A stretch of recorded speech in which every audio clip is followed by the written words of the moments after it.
to actually to show people. It's a little different on this particular setup. It's all good. All right.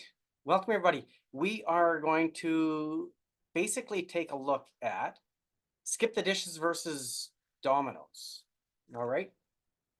And the question that we want to ask at the end is, who would we invest in? Let's make it a different question slightly. Who would we be better off buying? Should we buy Skip the Dishes or Domino's Pizza? And this isn't a finance class. So all of you that love math, sorry, this is actually going to be a strategy class. So I do have a degree in finance from a long time ago, and I enjoyed getting it. And now actually I have a lot more fun working with strategy. So we're going to keep it that way. So here's the deal. When we work in strategy, we look at or we use particular frameworks when we want to look at a situation, and it helps us figure out whether or not we want to take a particular course of action or do something else. So what I'm going to do, if I can get these live, I'm going to trigger a whiteboard. Now, I've got a separate window on another screen over here for the chat line. So if you have any questions, then I need you to stick them in the chat line, because honestly, I can't see you. I believe you're there, but I just can't see you. All right. I'm gonna hit OK so that I can get something off my screen. All right, here's the deal. How many have heard, well, I could ask the question on the chat line. I want to know, have you heard of a framework called PEST? P-E-S-T. So it's an analytical framework, and it's pretty common, but I don't know how and where you would use it in high school. I just know how we use it in business school. Anybody? No? No? Any yeses? So let's see, I got a pen here. So just like, you know, mice or raccoons or whatever you've got. Okay. So somebody take a guess. What do these letters stand for? Because it's an acronym, right? What do you think it stands for? On the, and only on the chat line. It's the only place that I can see, because unfortunately my screen is only showing the speakers. So what would the P stand for? If we wanted to take a look at a particular scenario, so the scenario that we're looking at is what would drive the value for something like Skip the Dishes. So this is food delivery. Let me back up. Hang on. Let me back up here a sec. How many of you have ever ordered food from Skip the Dishes? Because I'm willing to bet a lot of you.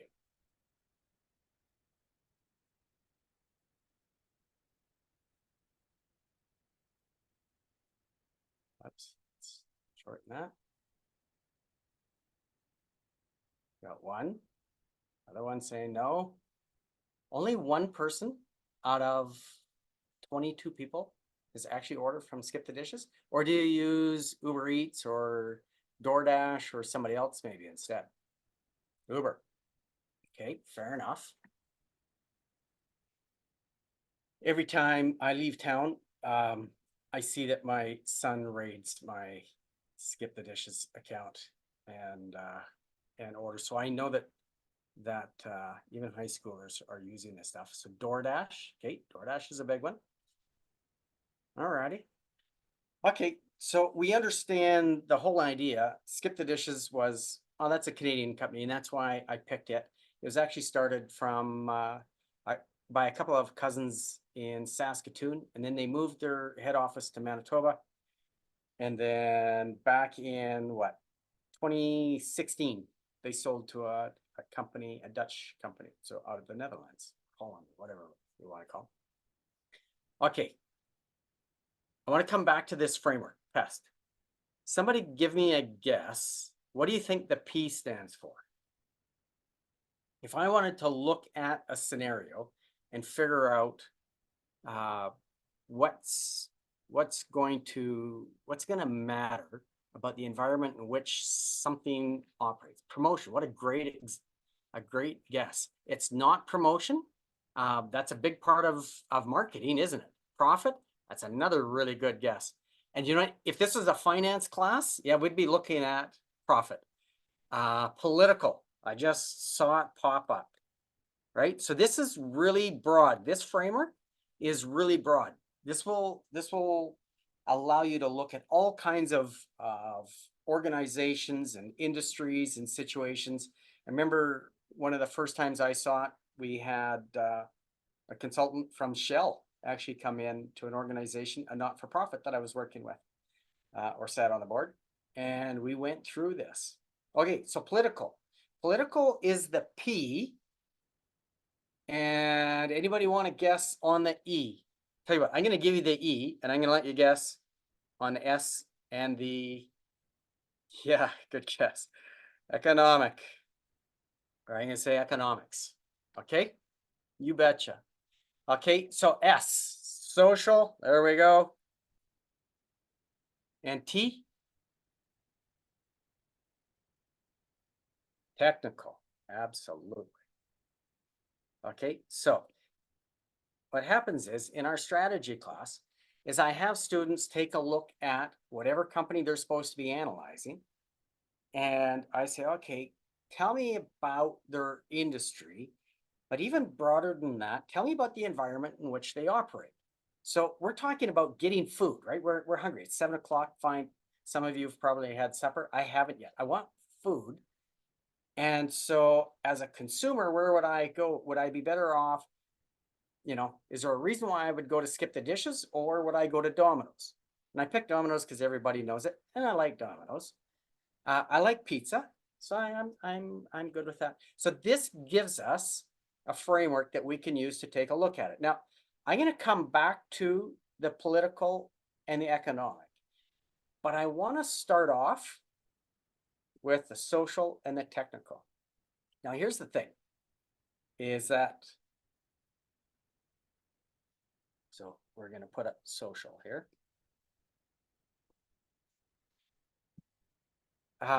20 years ago, I mean, when I was your age, it might have been more than 20 years ago. This didn't exist. Like pizza existed, sorry, but anything like Skip the Dishes or DoorDash or Uber Eats, it just simply didn't exist. And it really, they would have gone broke really, really quick had somebody tried to start it back then. Now, we'll get into the technical later, but I want to go through the social part first. And I want to ask, tell me what changed that in, when I say in the social, so in our society, what changed about people, about workers, about families, about students? What changed in the social aspect that all of a sudden started to create an environment where organizations or companies like Skip the Dishes, like DoorDash, where they could really thrive? Like there was now a demand for them, whereas there never used to be. Anybody want to give me an idea on the chat for what changed?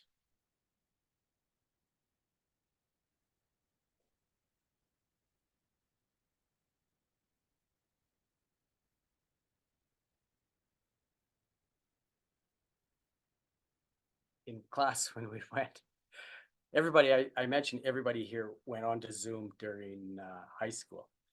But I remember when we had to go onto it through the university, I just learned to wait for people to answer. Somebody asked, can you repeat the question? So the question is, what's really changed in society? So we're looking at the social aspect that actually created an environment where an organization or a company like Skip the Dishes could thrive. So Claire says, people became more reliant on others and technology. Absolutely, we did. They got lazier. My kids don't like it if I suggest that. So let's assume maybe not lazier, but yeah, some things changed there. More interconnectedness, absolutely. And so those things we're going to address, they are a social issue, by the way. You're correct. They're also a technical. And so I want to address those 2 points, the interconnectivity and the reliance on technology, when we look at the T part. But Margaret put here, families got busier, 2 working parents, right? That's a big change. And so when you look at we got busier, what did we lose? Right? When we got busier, we lost something. What did we lose?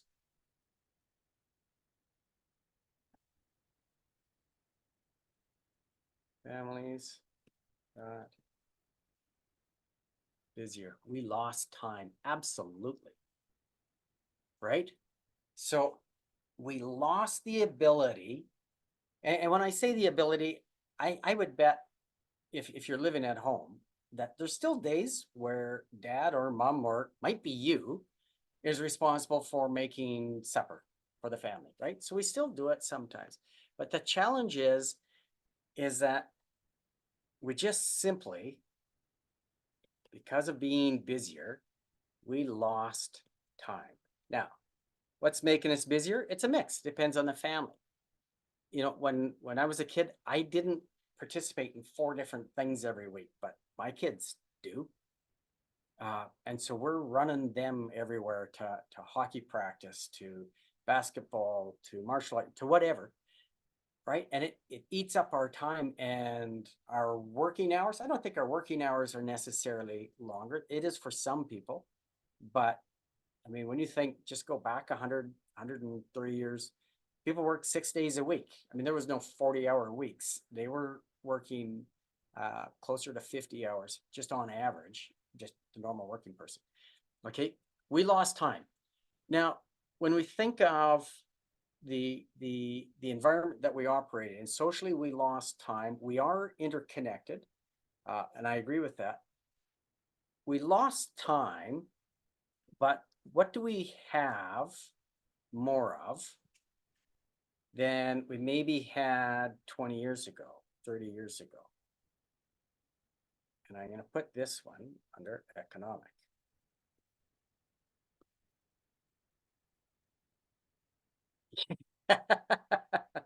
Okay, inflation is crazy, yes,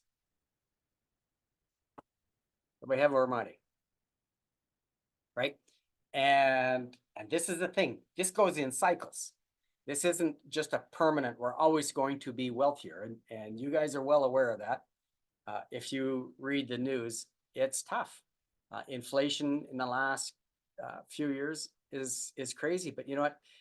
20 years ago, I moved to Latin America, and I had a house here, and I rented it for a year, and I'm living down in Central America, and I finally decided this is stupid. I don't want to own a house in Canada if I'm not living there. So I sold it. A year later, it was worth twice as much. So when we talk about inflation, we've had jumps in the past that were a whole lot worse than what we're dealing with now. Okay, GDP can be associated with economic. Absolutely it can, Matthew. And it's a title, meaning is our nation producing more goods, producing more wealth? And so this is the thing. When you look at it in our environment, we lost time and we gained money. So what does that mean that people are looking for now, right? More so, listen, it's not that nobody ever looked for it before, and it's not that everybody is always looking for it now. But this has created a bit of a shift. Well, it's obviously a shift when we look at revenues that have occurred in the food industry. But what's this shift that we've seen? Okay, people are looking for, we have more income inequality. We might now more than we had 20 years ago, but we've got tremendously more income equality than we had 100 years ago, or that we even had 50 years ago. More freedom. Are people looking for more freedom? Freedom from what? Like, I'm trying to peg that. Remember, we're looking at the environment in terms of we want to get food. So we've got less time and more money. What are we looking for?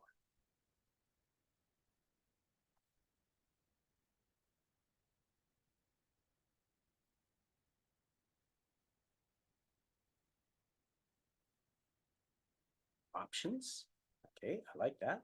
Let me see if I can erase part of this. Oh, I didn't want to erase the whole thing. Let's see. So we're looking for options. Yeah, absolutely.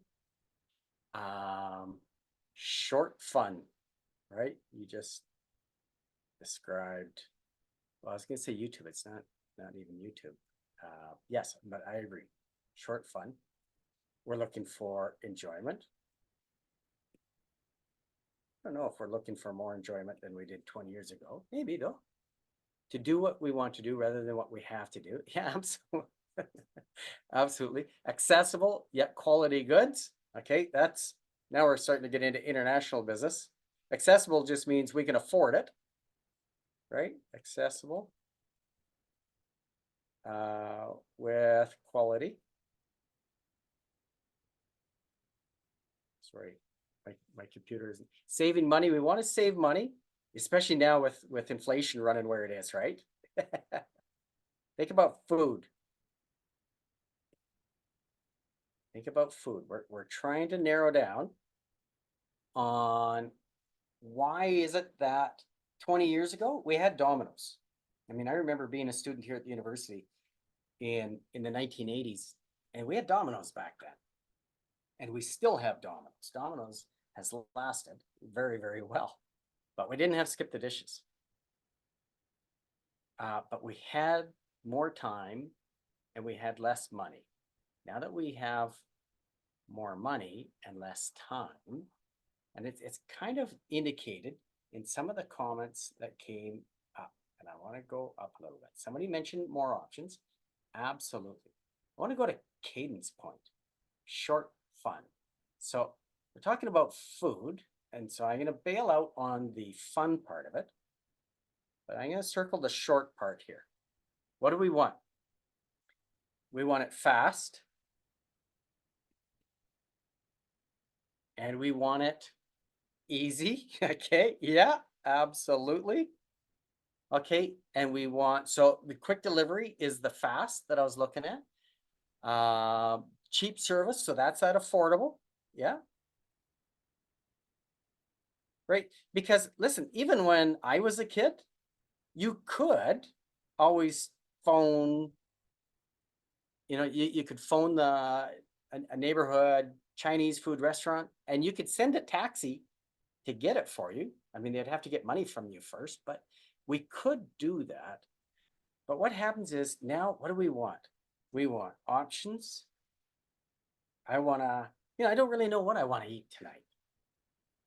So I want to see what my options are. And I want it to be convenient. I don't want to have to go get it. I mean, I could always order pizza. We'd phone them and then go pick it up. But I don't want to have to do that. I want to be able to keep doing whatever else it is that I'm doing. I'm on my way home from work and I phone and I order Chinese food, pizza, you name it. And they say, okay, we'll deliver it in 15 minutes. It's like beautiful because I'm going to get home in 10 minutes and 20 minutes from now, I need to leave. And so I need my food there when that comes. Okay. These are things. Wasn't that we didn't always love affordable? We generally loved affordable. Options meant you had to pick which restaurant you were going to. And you had to do that beforehand. And of course, we didn't have smartphones to look it all up, right? So how do I make that easy? These are functions of technology. So let's go to the last one. What changed in the last 20 years? And don't tell me computers, because we had computers before 20 years ago. Right? It's definitely more advanced. Yeah, that's good. Okay, more accessible smartphones. So 20 years ago, we didn't have smartphones at all. We had cell phones. I remember when cell phones came in, actually when I was a student, but more accessible smartphones and then the evolution in applications. So I'm looking at a different screen here that has the chat line. So LG actually came out with the first smartphone, and then Apple was within 6 months of them. This is Apple came out 2007. Apple opened up their apps to let external programmers work on it in 2008, and that's when it exploded. So this accessible smartphones, meaning, right? I'm just going to use a different word. Affordable. Whoa! Sorry. I got things leaning up here in my office for this. Affordable smartphones. So we got two parts there. Applications, right? Explosion of apps. Whoops. So, and that's an O. Why did the smartphone matter? Right? I focused on smartphone. Why do you think the smartphones matter? Because we did have computers. I remember creating websites back in, I don't know, 1995.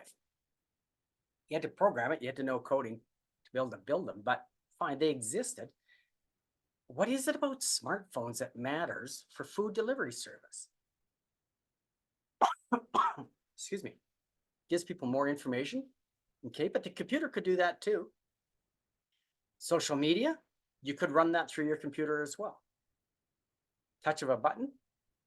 My computer has lots of buttons, but it doesn't fit in the back of my pocket or in my back pocket, right? So it's always in hand. This is the thing, is that the smartphone, what changed is that smartphones are always with you,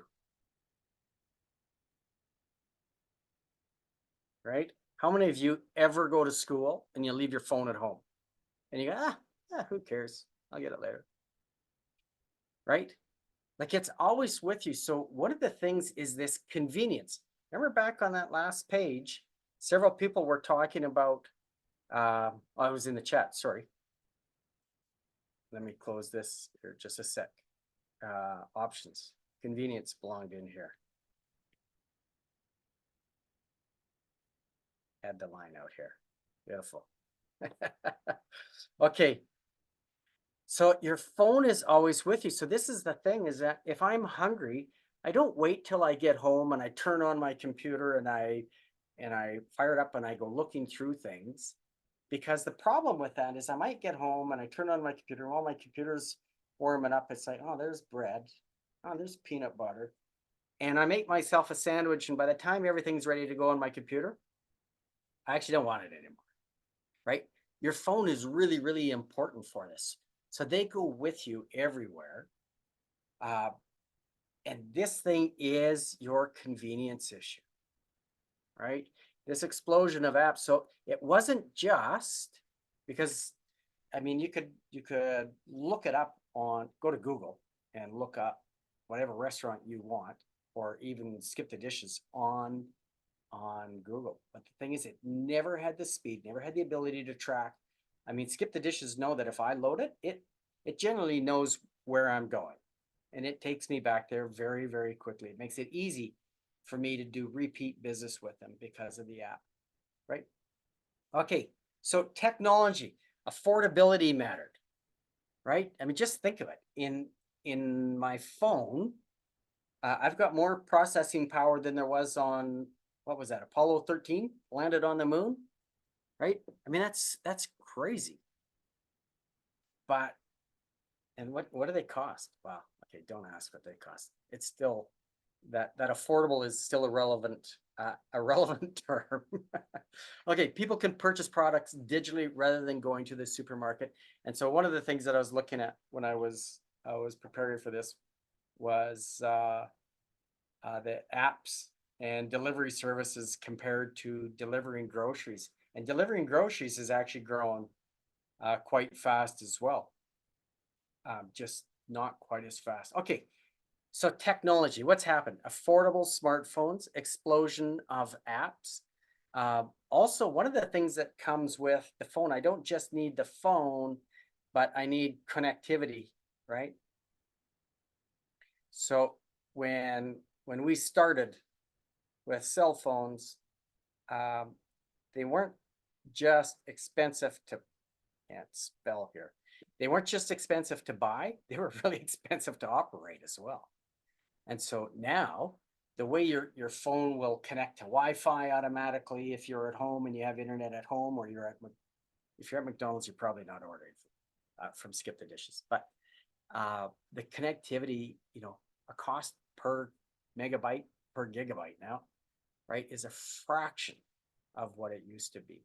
And so this connectivity, along with access to not just cell phones, but smartphones, right? Because when you're ordering food, do you want to read a dictionary definition? No, you want to see the picture. Hang on, what's that smoothie look like? What's that sandwich? I mean, is that really thin bread? Is it thick bread? Prawns, you call them prawns, but are those microscopic, shrimp, or are those giant prawns? The way you want to be able to see the pictures, and that took smartphones, not just cell phones, right? So these are some changes. Now, these things all made it good for companies like Skip the Dishes or DoorDash or Uber Eats or Grubhub. Okay, fine.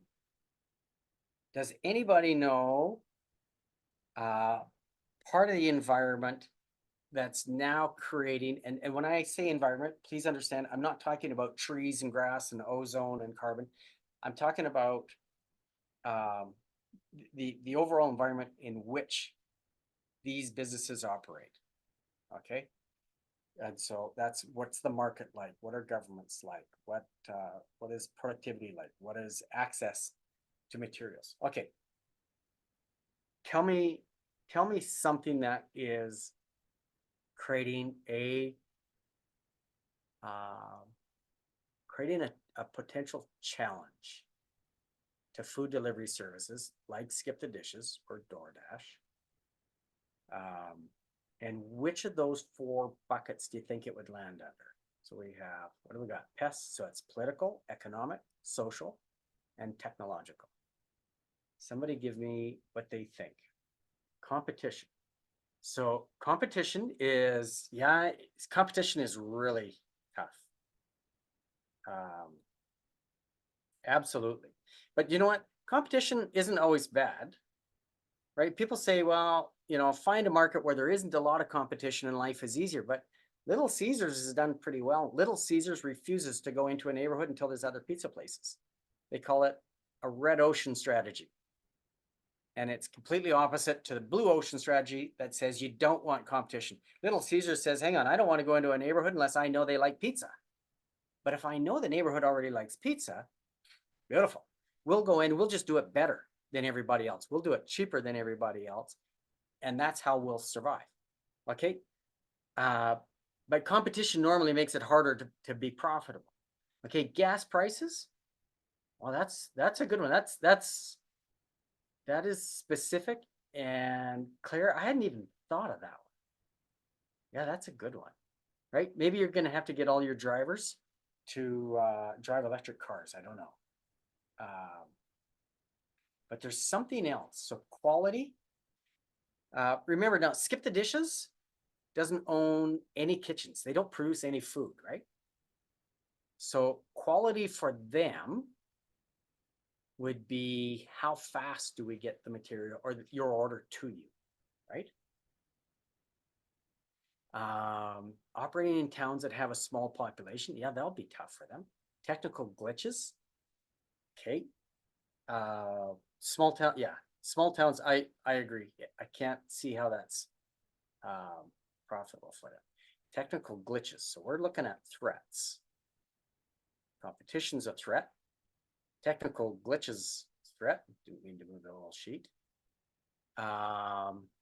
Reliability. So, Yana, I'm not sure if you mean reliability of the app. And that might be kind of another way of looking at technical glitches, which is still an issue of quality, like Aurora mentioned earlier. Customer satisfaction. So I'm going to put customer satisfaction over here because that applies to every business. Satisfaction. right? Doesn't matter what your business. You're selling cars or airplanes or tractors or food. Customer satisfaction is something you really got to pay attention to. It's earning your customers' trust can be a difficulty. Yeah, absolutely it is. Okay. Does anybody know what's going on with Uber in California? So I'm not just talking Uber Eats, but Uber. So every time I travel, and I used to do a lot of it, but I would always use Uber. The reason I use Uber is that I used to travel in countries that weren't very secure, and Uber would track everywhere where I expect to go. I would say, I want to go to this destination, and here's where I am right now. And then my wife could log in to my account and she could see Phil was at this place and he was expecting to go to this other place. And this is the driver's license plate of the vehicle that was going to pick him up and take him there. If I didn't show up where I was supposed to go, she at least had a way to find me, right? Something to give to the police. What's happening though, there's a big challenge to Uber in California in particular at the moment, but we expect it to go to other areas as well. Does anybody know? So somebody wrote compensation lawsuit. Okay, and what do you mean by that? Because I think you're right. I think you're right. See, here's a kicker. Uber and Skip the Dishes. Here's a new question. A new question for the chat line. Uber and Skip the Dishes, what business are they in? What do they actually do? Because this is at the heart of this lawsuit in California. Okay, this guy was seeking fair compensation with this. Okay, deliver food. Okay, the company Skip the Dishes doesn't actually deliver food. I know that sounds weird, eh? How about Uber? Let's look at Uber because it's the same thing, but just maybe a little easier to think of it this way. What does Uber do?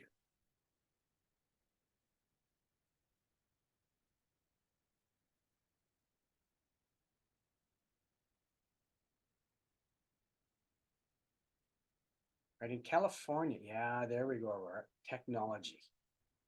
They're a software company. That's all they are. Uber created a system that said, we'll create an app and we're going to stick it in the middle. And so people that have a car and are willing to give people rides, we'll give them a platform where they can find people that need a ride and don't have a car. They need to get somewhere. And so using our software, these people over here can talk to these people over here and they'll do business together. And this person will come pick up this person, take them where they want, and we'll create a pay system so that they can pay through us. But Uber doesn't own any cars. Okay, they used to in Singapore, by the way, but that's beside the point. Uber is a software company. Skip the Dishes is a software company.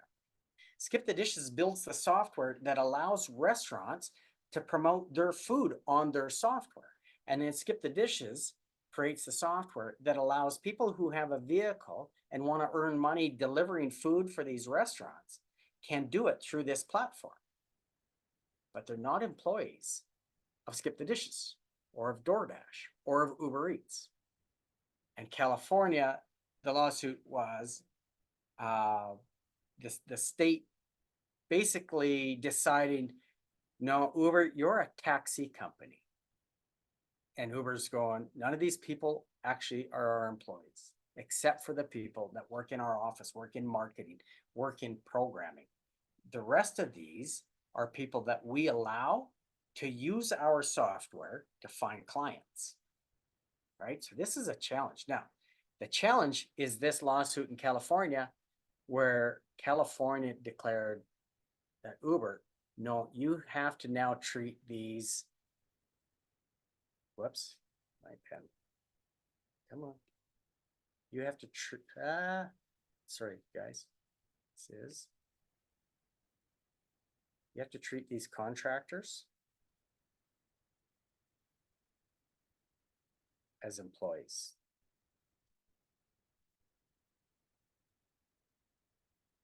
Okay, what does that do?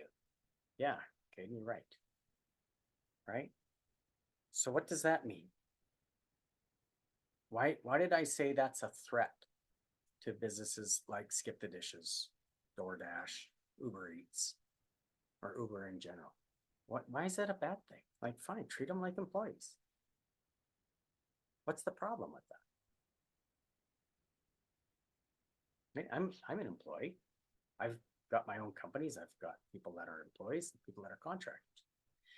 Okay, so Cade's saying it's expensive. Here's the issue.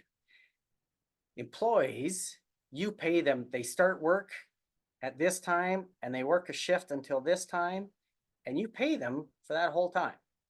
And depending on how long it is, right? If you have a long enough shift, you got to have a break for lunch and, you know, maybe a coffee break, right? On either side. And if you're doing deliveries or not, and you're a driver for me and you're now an employee, I got to pay you. Whereas the way they are, where they have a platform and they say, if you want to earn money, then you make money every time you agree to go take an order. But I never make you take an order. I never tell you that you have to do it. That's your call. I'm just going to give you the software, right? So this now creates an issue where if we're going to make them employees, what's going to happen to the cost of ordering food through Skip the Dishes or DoorDash?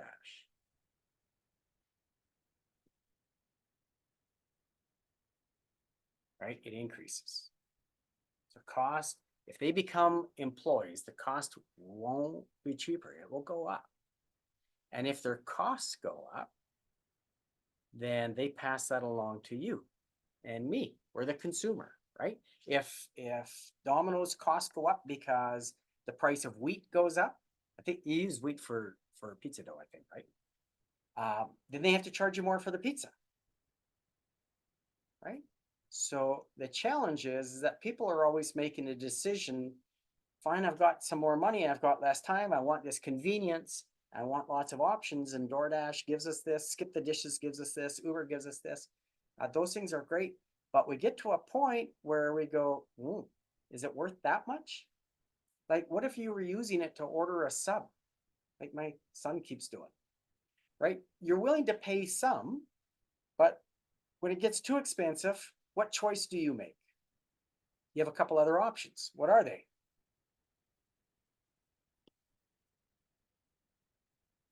What are your options? If the price goes up, so increase prices, what might we do? Drive yourself? Drive to get it yourself? Yep. What else? You could cook. There we go. Cook your own food. Quit being lazy.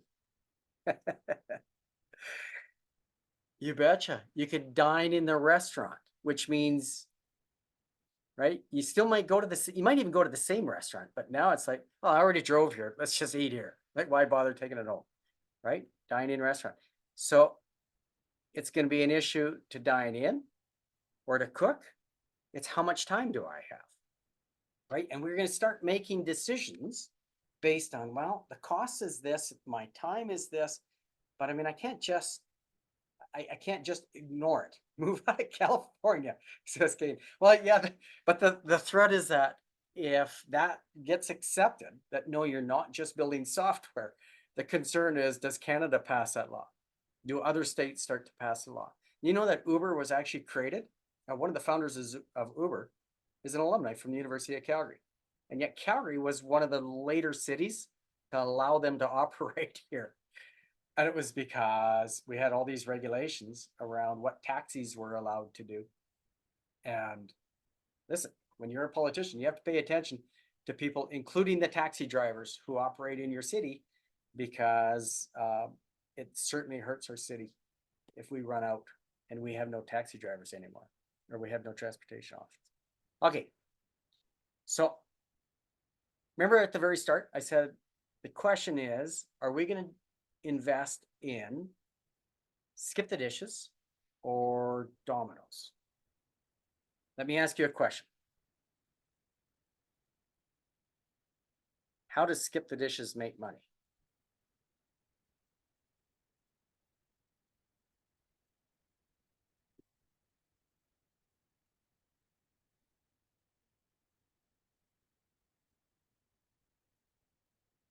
How do they make money? They charge a fee? Yeah.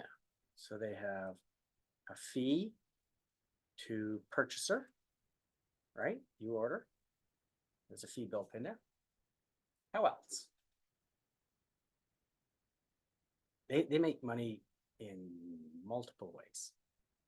Can anybody think of any other ways that they might make money? You're gonna order food from Montana's. Tax evasion. That's not how they make money.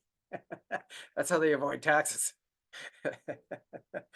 But if we're ordering food from Montana's, we pay a fee to the restaurant. Okay. So provider pays a fee as well. That's true. Okay, so we have two fees. Any other way, do you think?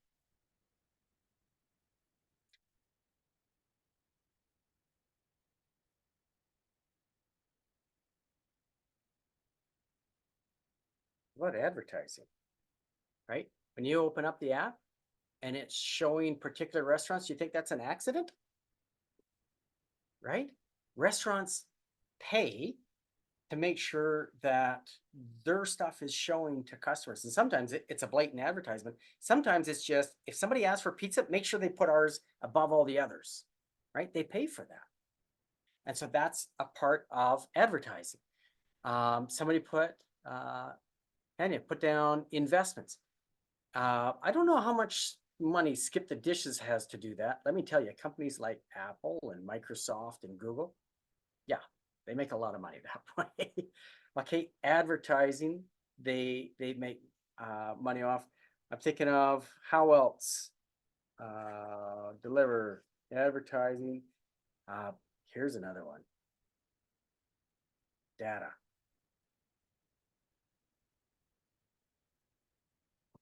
Right? They track how much food do you buy from where, and there's companies that whether they're consulting firms or where, they need this data or they want this data because it enables them to do consulting for other organizations that might want to move in. We want to open up a new I don't care, Red Lobster, Montana, something in this neighborhood.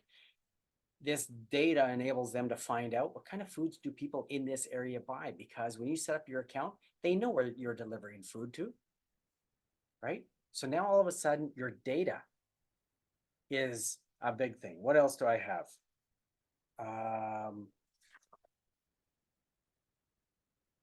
Okay, actually, let's leave it there. Domino's. How does Domino's make money?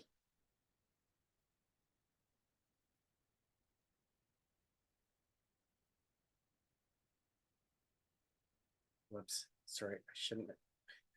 Have a hard time spelling today. Let's just say selling pizzas, right? Domino's doesn't advertise other stuff. They don't advertise other businesses. They only advertise Domino's. And so they make money by selling pizzas. These guys make money in a variety of different ways. That's fine. Skip the Dishes. How much money do you think? What do you think their sales are worth? Have any idea? Selling ingredients and stuff to franchise? Thank you, Samantha. That's fantastic. Absolutely. Franchise fees. And like McDonald's,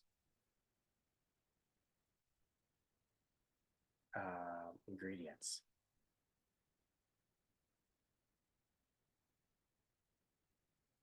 To these same people.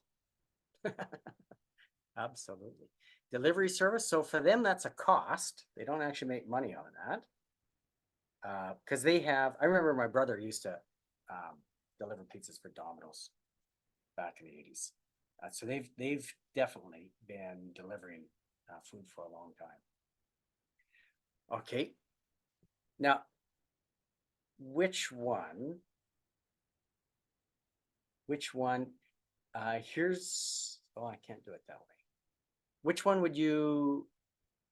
do you think you would rather invest in? Skip the dishes or don't? This has got nothing to do with do you like pizza? You might not like pizza, but we're investing in these guys, one or the other. We're doing that to make money to pay for our retirement. What are we investing in? So I've got one for skip the dishes. What do the rest of you think? Skip the dishes or Domino's? Skipping the dishes is another. Domino's because they're OG. Skip.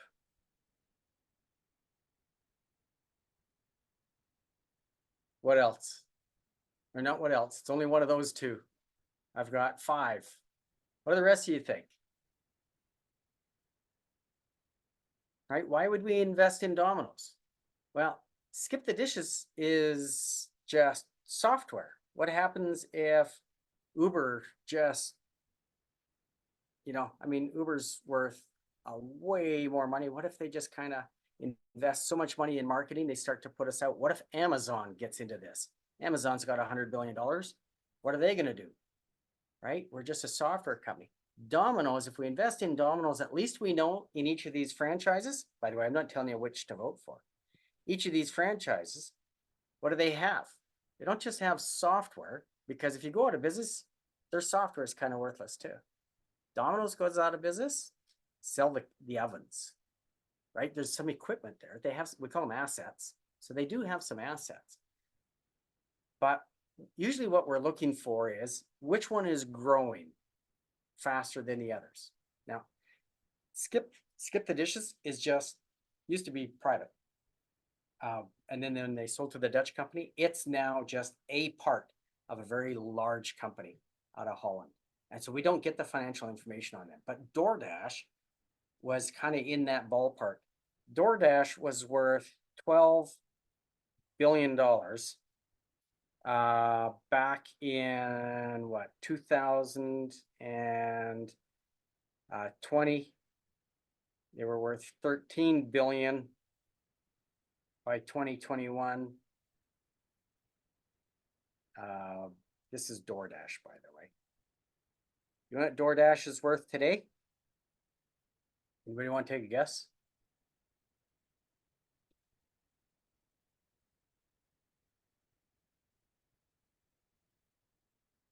What did I see?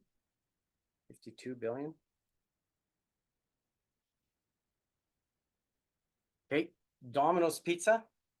I'm gonna quit sharing this if I can find my mouse. We'll close the whiteboard. Yeah, you bet. Close the whiteboard. I go to screens. Let's go here. Here's DoorDash. This is just on Yahoo Finance. DoorDash says here 52.26 billion. I was off by $1 billion. I need to hit share. Sorry about that. Right? If you see down, if you can see where my mouse is, and I realize, again, they change things around here. See this thing? Yeah. There we go. $53 billion.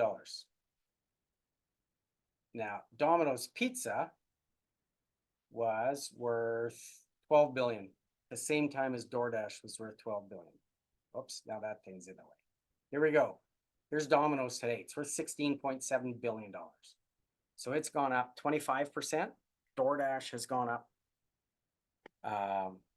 what, 300%? Almost 400%. So the issue is, and Tammy's mentioned it here, Skip is growing faster. And I believe because people are getting lazier and would much rather have food in the comfort of their homes than leave their house to order as well. Some people could have social anxiety and would be afraid of ordering. So skip would be a better option. Just think during the pandemic, you couldn't go to the restaurants. You couldn't eat in. You could go pick up food, but you couldn't eat there. And so the pandemic was actually really, really good for the delivery services. So when we're picking, we want to know, okay, these ones are growing a whole lot faster. The challenge is they're still not very profitable. Domino's is profitable. So that would take you into a different class. That would take you into finance class. And you guys were saying, right? A lot of people guessed the P was profit. Yeah, that matters. And Domino has a lot more of it than Skip the Dishes does. But the reason that people are investing money in DoorDash into Skip the Dishes is they're going, yeah, they might not be profitable yet, but it's coming just through sheer volume. And that's why we would go that way, right? So all we're doing today is we used a framework, PEST, political, economic, social, and technical, to look at what's changing around the environment. And we saw that technology has improved. That's made it good for Skip the Dishes. Social has made it good for Skip the Dishes. Economic, we didn't really look at. If you've got money, you spend it on food, kind of helps them both. If you don't have money, it hurts them both. Political, we looked at, that's the issue where these rules, are they employees or are they contractors? There's a big risk to Skip the Dishes. So we have some plus and we have some minus. We don't get a definitive answer there, which means that you'd have to then take your finance class to figure out, is the profitability of Domino's worth buying them instead of Skip the Dishes? Awesome, guys. Thanks for your attention. I'm going to quit sharing. I can find the controls. There we go. No worries. Stop sharing. Amazing. Thank you so much. That was so insightful. I know I had a really good time just sitting here and watching everybody's, answers come through and everything like that. That really was a great sample lecture, Phil. Thank you so much. So I'm just going to wrap up the presentation tonight with a quick admissions presentation just to teach you a little bit more about how to get into the commerce program, how to get into the Haskayne School of Business, if this is something that you were interested in after that sample lecture. So this just talks a little bit about UCalgary at a glance. So these are some of our statistics. We were founded in 1966. We have about 28,000 undergraduate students, 5 campuses, and 14 faculties. So we're quite a big university without even being 100 years old yet, which is really, really impressive. We are also Canada's entrepreneurial university. So if you're interested in, the Haskayne School of Business, entrepreneurial thinking, just anything like that, this is kind of the place to be when it comes to that entrepreneurial mindset. We have about $504 million in sponsored research funding. And then we have, these are my last 2 favorite statistics here, but a 94% after graduation employment rate. So that shows the employability of our graduates, and then a 95% undergraduate retention rate. So that's saying that students who stay with us for their first year will stay with us until they graduate 95% of the time. So that just speaks to student life satisfaction and everything like that kind of goes into that. So the quality of classes, the quality of professors, and everything that kind of ties up into staying a UCalgary student. Now, to get into our programs, we look at 5 faculty-specific classes. So those 5 faculty-specific classes are going to be your grade 12 high school subjects, and your admissions average is based off of these 5 classes. So there are some additional pieces. If we're looking at something like the Bachelor of Health Sciences, they have a supplemental application. It's going to be just a written kind of essay style, respond to some questions. Then we have Fine Arts, Dance and Music. They have an audition piece, and then Fine Arts Visual Studies has a portfolio. So those are the only pieces that have additional supplemental applications. Other than that, we're just looking at your grades and we're just looking at those 5 classes. And then all students must also demonstrate English language proficiency. So when we're looking specifically at the Bachelor of Commerce program, the big course that we're looking at across the board, every single program requires this one, is our English class. So you're going to see this one in every single admission requirement for all of our programs. And then we have Alberta Mathematics 30-1 or equivalent. So if you're out of province or you're out of country, we're just looking for that kind of pre-calculus math class in order to get into the program. 2 approved courses, excluding courses equivalent to physical education, fine arts, and then non-calculus mathematics. So we're looking at social classes, we're looking at science classes, anything like that. We're looking at 2 of those approved courses. And then the last one here is that approved course or option. So that one can be physical education, fine arts, non-calculus mathematics. That one's kind of our more, I don't want to call it the fun one, but it is one that doesn't have to be specifically academic. We're more looking at just having that approved course or option. And then the overall average in these 5 classes is going to be in the mid 80s. So we're looking at an overall average of those 5 classes, not each individual one. We just want to see that overall average hit that mid 80s point in order for you to be considered competitive. Now, these are some important dates that we're looking at. So if you've already applied and gotten an offer for fall 2024, you might be a little bit familiar with this. The only important date that's coming up for you is that May 1st decision deadline. So that one's coming up quick. If you haven't made your decision yet, if you haven't accepted your offer, you have until May 1st to pay that deposit. But for any students joining us today who haven't submitted an application yet and are looking for fall 2025, this is going to be your timeline. So the most important ones that we're looking at right now are August 1st is for international students. That's when your application is going to open. October 1st is going to be for our domestic Canadian students. And then we have the March 1st. That one is going to be when the application closes. So that's, you have until either August or October 1st until March 1st to submit your application. And then these are just a few ways to connect with us. So if you want to get in contact with a recruiter, it's just this left-hand side QR code here. So we have region-specific recruiters for all around the world. And then we have our view book just here in the center, all over the different ways that you can get in contact with us. So our different social medias, if you want to follow us, Facebook, Instagram, Pinterest, we have a podcast as well. The Future Students email is really great. If you don't know who to reach out to, but you want to get in contact with us, just send an email to Future Students and we'll be more than happy to kind of redirect you where you need to go. And then after today, all of the sample lectures will be loaded onto our Choose UCalgary YouTube account. So if you're interested in rewatching this one or looking at some of the other ones that we've had in the series, they will all be on the Choose UCalgary YouTube. So that's all I have for you guys tonight. If you have any questions at all, please feel free to put them in the chat. Otherwise, I think we might call it for the night. If you do have any questions, please feel free to send us an email, and we'd be more than happy to, get in contact with you that way. Oh, Matthew, I remember you. So if you're looking to live on residence, you would need to connect with our resident services. So we have a resident services. They oversee all of the residence buildings on campus. So that's where the students will live on campus. And basically what they do is they kind of place you in the different dorms that we have on campus. We have about 3,000 students living on campus a year. So if that's something you're interested in, you'll just want to get in contact with resident services and submit your application to live on campus.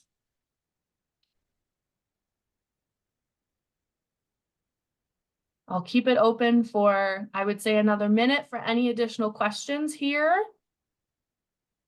If not, I just want to say thank you again to Phil for coming on tonight and giving an amazing sample lecture. I know I sat here and I learned something. Oh, I see Matthew here. Yeah, definitely. So the application deadline for residents is for that guaranteed first year residence is May 1st. So if you just look up residence U of C, you'll be able to find the application to apply for it. So there is a small application fee. I'm not quite sure what it is off the top of my head. But as long as you apply before that May 1st deadline, you get guaranteed first year residence. I think that's about all for tonight. So thank you again, Phil. I really appreciated your time. My pleasure. Thanks very much for inviting me. Thank you. And thank you, everybody, for participating. It's really boring if I do this and it's just all quiet. So thanks. Yes, definitely. Yes. I know it's definitely helpful to have interaction, and it was really nice seeing everybody kind of interact and get involved. It was really great. Thank you, everyone, for all of your interaction. Yeah, you bet. Alrighty. Bye-bye.